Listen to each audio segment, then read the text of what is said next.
ang tawag nga doon, walang hiya. So, ang kultura natin, walang hiya. Hindi, tama. Kasi sa ibang bansa, pagka diba, na ano yung pangalan, nahihiya. Tama, di ba? Nagre-resign so nahihiya. So dito, tayo wala tayong hiya. Iba ho kasi ang ating bansa. Dito po ngayon, may mga umamin na. Opisyal mismo ng kagawaran. Kontraktor mismo, umaamin na. Pero sa atin po, walang opisyal na nasa lehislatura na siyang mga inaakusahan dito ang nungka umamin. Wala po.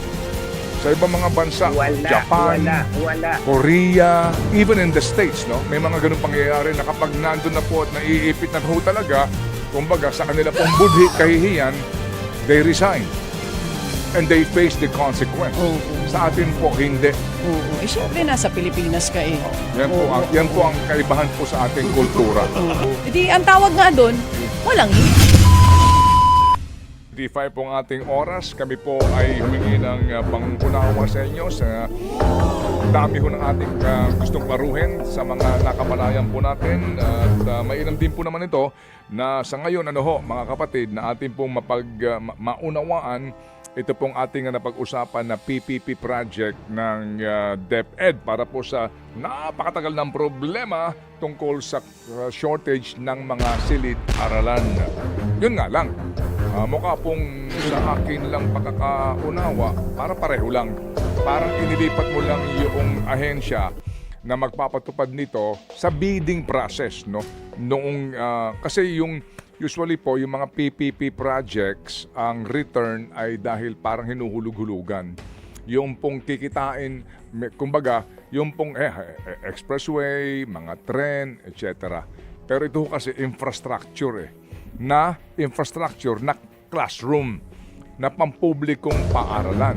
Doon kasi sa PPP, doon halimbawa, yung proposal po para po sa Medical Arts Building ng Lang Center, yun, 1 billion lang po ito, 1.2, ganun lang pong halaga. Yun, yung PPP na yun, yung upa ng mga doktor doon sa naturang building.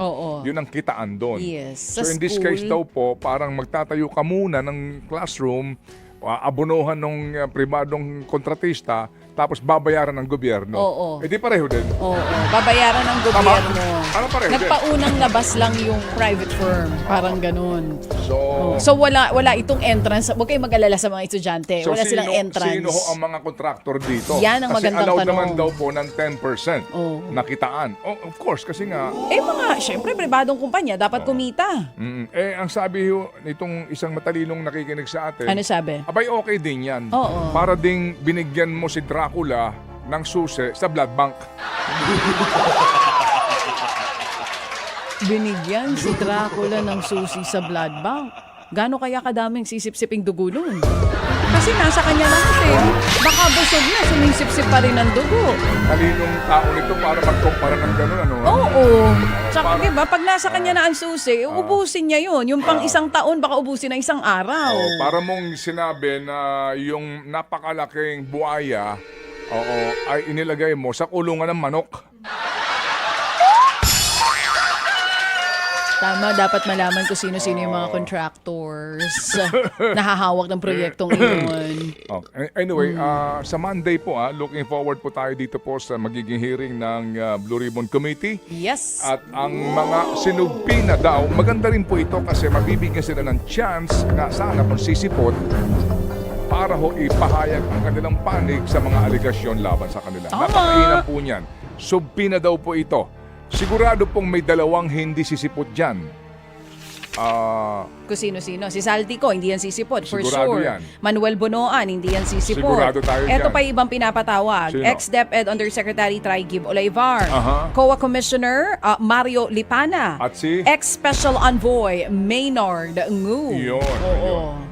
So mainam po ito at mapakinggan po natin ang kanilang panig. Itong tatlong ito. Si Maynard Ngu lalo na, at itong si Traigib Olaivar at maging si COA Commissioner Lipana. Sana nga po sumipot sila. Pag hindi raw po sumipot, ang susunod na ay warrant of arrest. Arrest order na ilalabas daw po ng SecGen nito pong ng Office of the SP. Yan. And then ang magpapatupad ay yung kanila pong Senate Sergeant at Arms. Ito ba mga taong ito, yung ibang hindi nabanggit? Yung mga nabanggit, kasi alam na natin, Zaldi, outside of the country, Manny Bonoan, nasa US. Yung tatlo, nandito pa ba?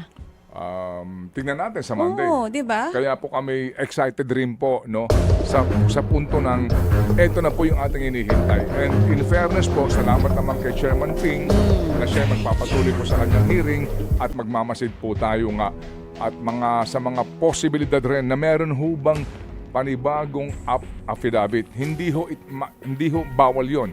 Yung supplemental affidavit, yung dagdag kasi nga sinasabi nitong mga testigong ito, kami po ay maglalabas pa po ng ilang pang informasyon habang kami nangangalap po ng aming mga records at sa amin pong pag-alala sa mga nagdaan noong mga sinasabi nilang transaksyones. Bagamat atin lang uulitin, ang lahat ng kanila pong binabanggit itinatanggi ang mga paratang laban sa kanila. Iba ho kasi ang ating bansa.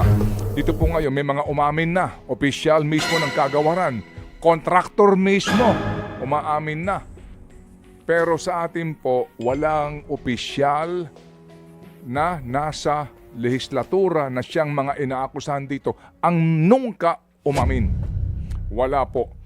Sa ibang mga bansa, Japan, Korea, even in the States, no, may mga ganung pangyayari na kapag nandun na po at naiipit na po talaga, kumbaga sa kanila pong budhi kahihiyan, they resign.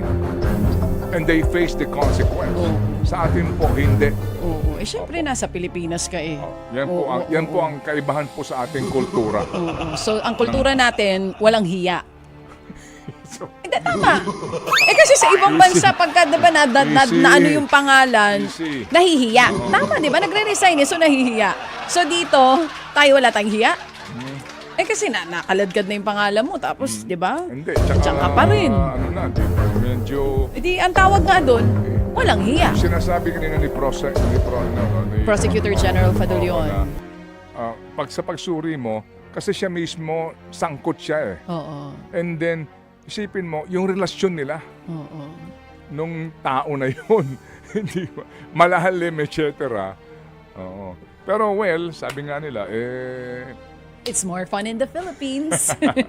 okay, ngayon po, it's more fun para po muna sabihin natin kahapon muli at salamat na marami po. Kay Happy Nanay, lalo na po na siya nagpasimula nito. Ikaw talaga nanay kasi naman